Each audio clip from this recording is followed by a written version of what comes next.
Hi, and welcome back to our SUNYLA virtual Midwinter conference. Our session at 11:10 is with Rocco Cremonese, who is a business user experience and outreach librarian at Slippery Rock University. He's proud to be a librarian since 2013, and his research interests include OER and generally making reference research services and other library services less mysterious to faculty, patrons, and students alike. Prior to his career as a librarian, he taught high school English and served with the Pennsylvania Mountain Services Corps branch of AmeriCorps, which sounds much cooler than saying he helped tutor high school students, raised awareness about the environment, and worked with online students. He has lived in Western Pennsylvania for his entire life, and he's going to speak to us about marketing Primo to faculty and students. I will start off with, if you have questions, please put them in the Q&A section. Rocco will speak for approximately 20 minutes and answer the questions at the end with the time remaining, and all slides and video will be posted next week, and if you registered, you will receive an email when those slides and videos are up. Thank you, Rocco, for coming. Great, thank you. There we are, I am unmuted. Hi, everyone. This presentation today is about marketing Primo to faculty and students, and is really just kind of, I'm going to share what we did at Slippery Rock. We implemented Primo about April 28th, 2017, so about 3 years ago. And the thought for this presentation is hopefully it will give you some new ideas on how to market Primo. It might give you some ideas on what not to do, learn from our mistakes, and basically just everything about what we did, why we did it, how we did it, that sort of thing. So moving on. So the first thing I recommend before you start marketing Primo, whatever your plan is know your environment. And a couple questions that you could use to know your environment is how do you get the word out about the library on your campus? Is this a strength of your organization or a weakness? Whether it's a strength or a weakness, just keep in mind that whatever those tried and true methods you have, if you use them for marketing other library resources, say if you have a blog that's well established, if you have your social media accounts, then of course you should be using those. Anything your users, your patrons are comfortable with, already getting information, getting the word out, then you should use those.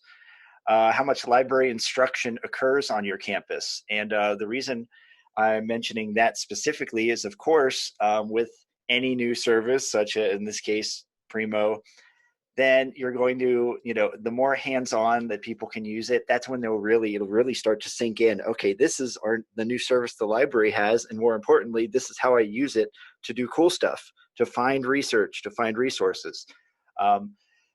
So the amount of library instruction you have on your campus may definitely affect your approach. In our case, at Slippery Rock University, we don't have any kind of strict mandatory library instruction.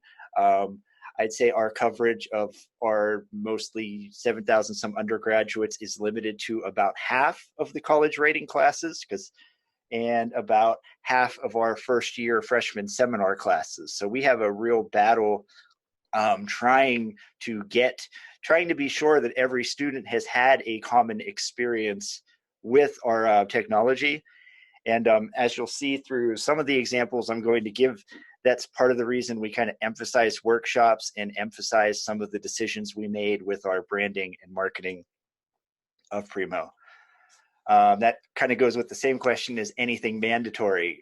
College rating classes with a library instruction requirement, a 1-credit library course, 6 weeks of just time with a librarian, what have you. Of course, with anything outreach promotion, the next question is, what kind of budget, if any, do you have to promote Primo? We pretty much promoted Primo on a shoestring budget, but if you have a greater budget, then maybe you can have a Primo kickoff event. Maybe you could have more workshops and events with food, for example, those sorts of things. What skills do you have available in-house? Maybe you have a colleague who's a really fantastic graphic designer or web designer. try and recruit people to your marketing team. Maybe you have a person who's a social media maven. All of those people would be good people to consult before you embark on this. And of course, the most important question, when is Primo going live if it hasn't already? And you'll note that I referred to it as Discovery there because that's what we branded our Primo interface. Literally, I've been calling Primo Discovery for the past 2.5 years. So I'm going to try to be really disciplined and call it Primo. If I slip up and say Discovery and you're thinking, what the heck is that guy talking about? I'm talking about Primo when I mention Discovery.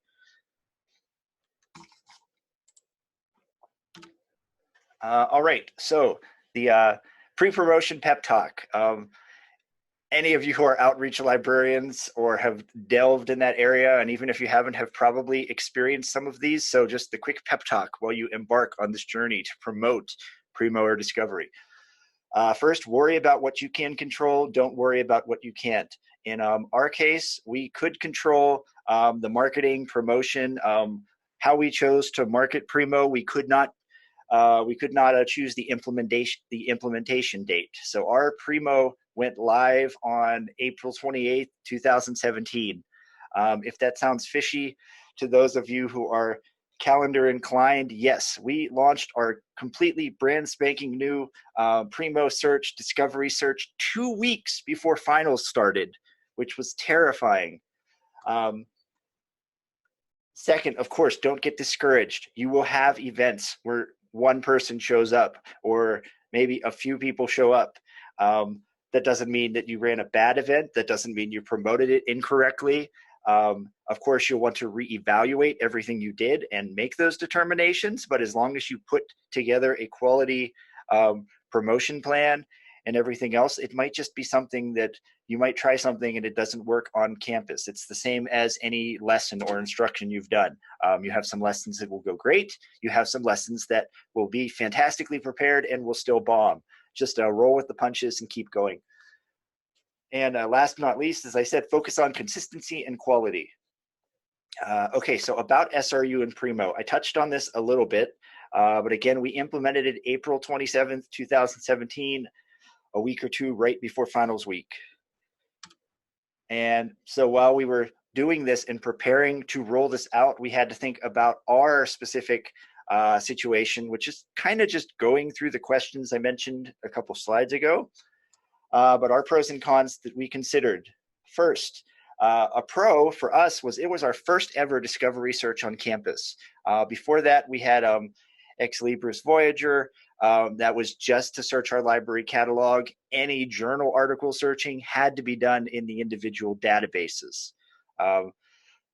So that was a pro in the sense that this was a completely new product. It was, value added. We had a blank slate for teaching people how to use this. And we could also plan and promote the rollout of Alma with Primo as an add-on because it was basically a new service. It wasn't replacing a previous discovery service. It wasn't replacing a all-in-one search we had before because we didn't have one. Now the cons to this in our environment. First, because there was a general distrust of discovery searches among the faculty and staff of the library, some of us, and another con, and you'll note you're not seeing double, that it was a blank slate for instruction. So that meant we could go in a lot of different directions, and we had to just focus and choose a few. Another con, and I mentioned this before, no universal required library instruction on campus. How are we going to get this word out? How are we going to reach as many faculty and as many students as possible, especially among the non-new students, the students who had been here for 1 or 2 years, or the faculty had been comfortable using the same library system for 10 to 15 years. And of course, always a con is just retraining, the sheer amount of time to retrain everyone.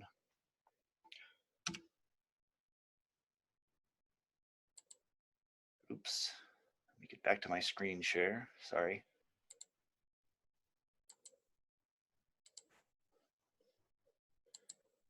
There we go, sorry about that. So our considerations were, do we stick with our library catalog as the name of our Primo instance? Do we just call it Primo?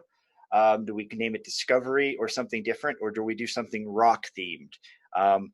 We avoided rock themed ideas from the beginning because as an institution, Slippery Rock University, you can imagine that rock puns and things of that nature are just done to death. So we settled on Discovery. And this was actually, I would say in hindsight, 2.5 years ago, it was good, not great. At that time, and I think I made the main call, but of course we all voted on it. We were all still kind of thinking in terms of, oh, Discovery, that's a really easy to understand and grasp term. And it is, if you're a information specialist or a librarian, but even, the different search types may not quite be as cut and dry for a new student or even some faculty members. So in that hindsight, we've kind of concluded now it was a little user unfriendly. It can still be confusing, especially depending on how your Primo is arranged. In our sense, Primo functions as Discovery, and we have a library catalog search scope in Primo. So we couldn't really call it just the library catalog. And we had a lot of trouble initially training people the differences between those two search scopes, the Discovery search scope and library catalog. I think in hindsight, if I could do it all over again, I probably would have suggested we call it just something like One Search or All in One, or just something that even if you're Find Everything, those kinds of ideas, so that even like anyone could see it and be like, oh, okay, that's what this search does. It searches everything in the library, print, digital, online, offline, but what have you. But the main excitement, how did we get the word out, is first, so we had a website and LibGuide revisions. We had to revise our website anyway because our Office of Web Communications was moving to a new website. So we kind of weaved promoting Discovery and making more user-friendly language on our website. Did that. Lots of print and email materials, handouts. Some of these were just promotional, like flyers and posters. Some of them were more the informational handouts you'd have at your information desk, at your circulation desk, and also that you may bring with you to in-person library instruction sessions. Of course, library instruction, that was probably the main one. We revamped our entire library instruction, determining, what are the main facets of Discovery that all 8 of our liaison librarians are going to teach about Discovery. So at least we know with our instruction, we basically were making a new baseline. We had to make a new baseline instruction for everything, because before our environment was just the library catalog for finding books and titles, and those databases that specifically applied to whatever your subject area or major or whatever the topic of the class was. So we had to completely redo all that. Workshops and presentations, those were mainly any opportunity we could get in front of our teaching faculty and everyone else, we took it. And last but not least, video tutorials. Those were, of course, more passive, but trying to provide a video presence on campus for individuals who might just want to know how to do one particular thing and needed to see someone do it, because, of course, completely new interface. A lot of things that seem very clear once you've been steeped in it for 20 hours, but for the first hour, you're flailing trying to find resources. So, couple quick website revision recommendations that we kind of adopted is, first, renew your focus on student-friendly language. Always think, if I was not a librarian or a information specialist, I know what this meant at first glance. This does tie in, again, back to your strengths and weaknesses. If you know every student is receiving some kind of baseline library instruction, then you can ease back a little bit on this, because you'll have that one-on-one time with them. You'll know every student this is what a library catalog is. This is what it means to browse or to search. This is a limiter, those sorts of things. But if you don't have that environment or the benefit of that environment, then I would say try and focus as often as you can to describe what it is succinctly, something I struggle with, and then, explain it in that way. Use your branding, make it noticeable where possible. If you have an announcement section or blog, announce the heck out of discovery, of course. Place links for quick and easy access. So consider implementing a Primo search bar directly in your website or in your LibGuide. Work with IT to embed discovery or links in online course shells. And other than that, if anyone wants to see our library website, then there is a link to it. Plenty of examples throughout. Okay, so print and email materials. First, we prepared an announcement flyer, and this was distributed to all faculty and staff via the provost's office, and was also posted around library computers, campus computer labs, and appeared digitally via email. This was just our efforts to just get the word out as quickly as we could about just, hey, it's April 27th. This is going live. It's a great new research tool that we have that we can offer. Later, we produced a more advanced how-to in Primo guide. So that was very text-heavy, very task-oriented. For example, how do I find a book in Primo? It would walk you through step by step by step with screenshots how you found that book. How would I find an article in Primo? Same deal. And the links within the presentation, when you'll see the slides, we'll provide you with the exact copy we used for that. We'll also, if we have time, review some of the examples after we get through the slides. Emphasis during library instruction. So we talked and emphasized using Primo to begin or end a search. Again, this was our first ever all-in-one discovery style search. So we suggested students use it to begin to learn about a topic, and then if they had a really strong, well-crafted search strategy, then go back to it, learn the advanced search, use the advanced search, and benefit from trying to search everything we had, but again, only with that really strong limiter-focused search, because otherwise they would just get destroyed with irrelevant results. Learn the differences in your Primo search scopes, however you've configured them. I recommend naming them better than we did to start. Again, we just have 2 search scopes. Discovery search scope searches everything the library has. Library catalog only searches those items physically in the library. So you're more physically in the library, or your title level searches. So just your journal titles, not within the full text of those journals. Yeah, it's been a little bit of a struggle, because again, you just look at it, and unless you know exactly what that search scope means and you're steeped in it, then I don't know what this is searching. Which one should I choose? Active learning whenever possible. Don't just show and tell. And this is where the workshops really come into play, the library instruction. And that's a link to an interactive tutorial. It's great if you want to assign it to students for a little bit of homework, or kind of a flipped experience where they get to work. It's kind of like a guided tutorial where they work their way through Primo. We made ours in LibWizard. I've also seen librarians use them as part of a lecture, where if you know you only have half an hour, 40 minutes, you have to show all these tools you can use in Primo, and you don't have a ton of time to let students go free and work on their assignment on their own, then you could tie in the demonstration on the screen with a LibWizard or other platform tutorial that forces them to follow along with you, rather than passively following along with you, to kind of get that muscle memory, those skills. Workshops and presentations.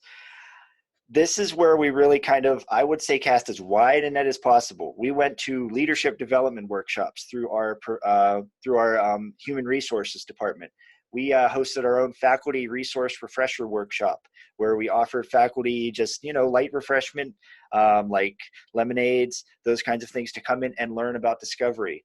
New faculty orientation, of course, any new orientation where you can, where there's tons of competition for time, that you can get that library experience. Good idea. University forum appearances. If you have a university forum or senate or a curriculum committee and you're able to come present to them, do so. And teaching conversations, any events on campus that can help faculty develop. Well, Generally, those organizations are looking for speakers and value added things to show to the faculty too. And that's a great way to reach out to your Center for Teaching and Learning if you have one, and offer to do a presentation or workshop or a faculty learning community around Primo or Discovery.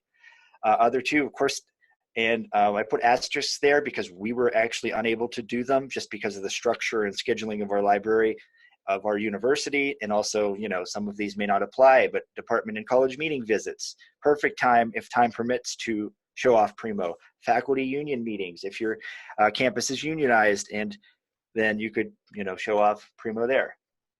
Last but not, we're at the 20-minute mark, just so you know. Great. So we'll just blow through videos real quick, and then we'll be on to questions. So video guidelines, and these are just quick guidelines. If you're making a video to promote Primo, first, script them, especially if you're voicing them over live. Even if you're just, sitting there making a screencast on your computer, definitely make sure you script them, at least, outline them. Otherwise, you will spend a ton of time making mistakes, cursing at your computer and your microphone, and then having to go back and redo them. Short, no longer than 5 minutes, and even that may be pushing it. Keep it short, keep it simple, keep it focused on generally just one task or skill. This is how you find your limiters and use your limiters. This is how you get to the advanced search and search a keyword using a Boolean operator, those sorts of things. Accessible, be sure to include subtitles or choose a platform that will make fairly accurate ones. And if you have any offices on campus that can help with this, recruit them. Our office on campus, if you provide the script and the video, they will input subtitles for you with that script. Another good reason to have that script ready before you actually record it. Otherwise, you'll be listening to yourself, listening to your ad-libbed presentation. I know, I've done it, and having to transcribe it, which is kind of miserable. Focus on one particular skill, build a series. We covered that, and again, keep it simple as possible. This slide is just a list of the promotional materials mentioned in this. Feel free to look at them, be inspired by them, be repulsed by them. Like a good friend of mine says, even nothing is totally worthless. Something can even serve as a bad example. So you may find something in here and be like, "Oh, that's horrible. That won't work in an institution." Well, it can tell you what not to do. And with that, thank you for your attention, and I will attempt to answer questions. Okay, we'll start at the top. Did your legacy system remain online during the initial rollout? Yes, that was the one thing that we were able to implement, because believe me, when we heard the system was making it start, and 2 weeks before finals week, all of us hit the roof, and we impressed upon them that we had to keep the legacy system active so that 7,000 students, 400 faculty weren't totally screwed. So yes, and I would even recommend, if you have that option, keeping your legacy system active for a month, 6 months, maybe, as you transition into it. Of course, the danger with that is you're always going to have someone still be using the legacy system until the plug is pulled, but it can at least give you a little bit of time to make assessments.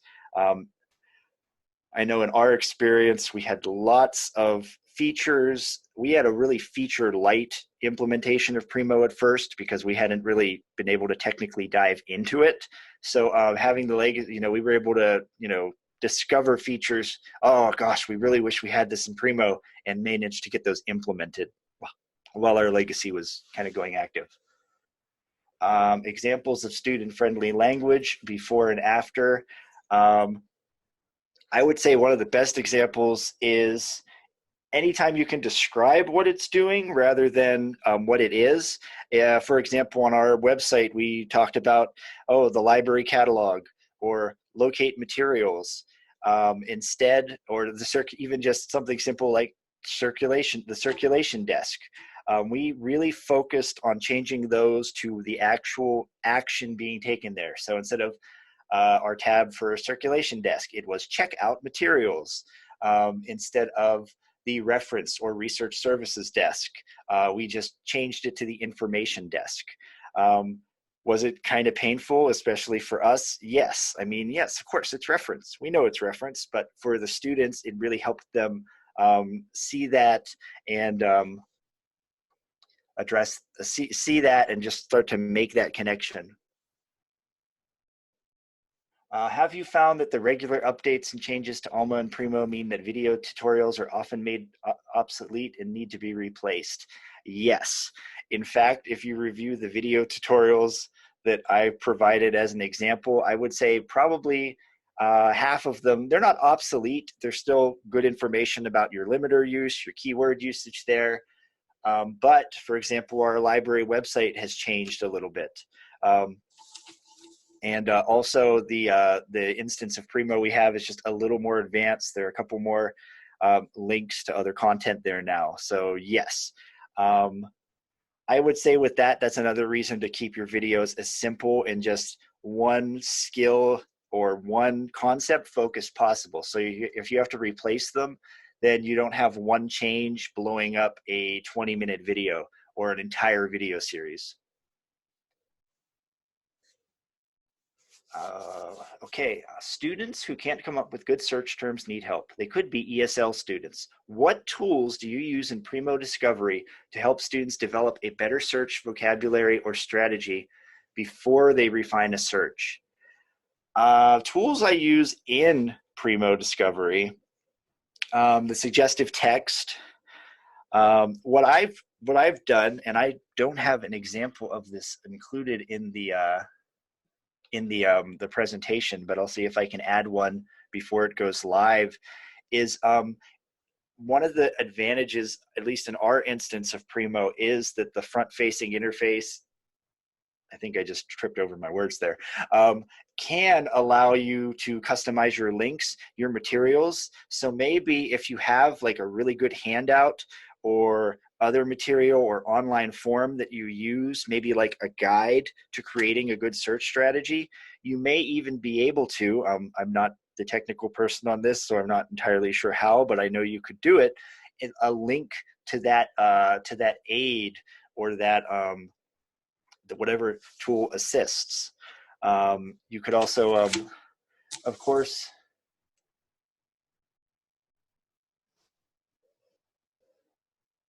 and let's see, the other thing you could do would be, I'm trying to think, if you can make sure in your Primo interface, and we did not have this for about 2 years before we finally managed to implement our library chat or our virtual reference, if you have that option, would be, implementing that into your Primo Discovery interface.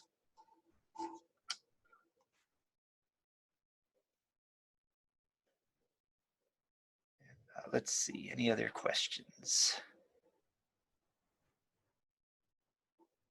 I think the other one is a user question. Yeah. So we have about 2 minutes if anyone has something quick.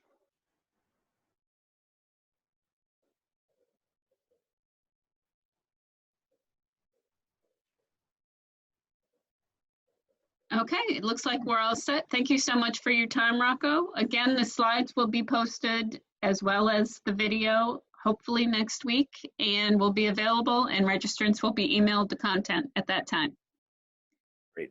Thank you, everyone, for your attention. And if you have any questions to email or about the materials in the slideshow, please feel free to email me. I'm happy to share virtually anything that I'm legally allowed to. So keep that in mind. Thanks, Rocco.